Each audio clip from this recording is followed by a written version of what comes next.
ਆ ਜਿਹੜੀਆਂ ਡਰਾਈਵਰਾਂ ਨੂੰ ਮਾੜਾ ਸਮਝਦੀਆਂ ਉਹਨਾਂ ਨੂੰ ਮੈਂ ਬਸ ਇੱਕ ਗੱਲ ਕਹਿਣੀ ਆ, ਇੱਕ ਡਰਾਈਵਰ ਦੀ ਡਿਊਟੀ ਸੌਖੀ ਨਹੀਂ ਹੁੰਦੀ।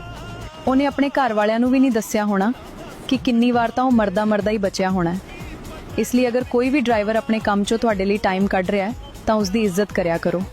ਪਤਾ ਨਹੀਂ ਹੁੰਦਾ ਸਵੇਰੇ ਘਰੋਂ ਨਿਕਲਿਆ ਬੰਦਾ ਸ਼ਾਮ ਨੂੰ ਘਰ ਵਾਪਸ ਵੀ ਆਉਣਾ ਕਿ ਨਹੀਂ।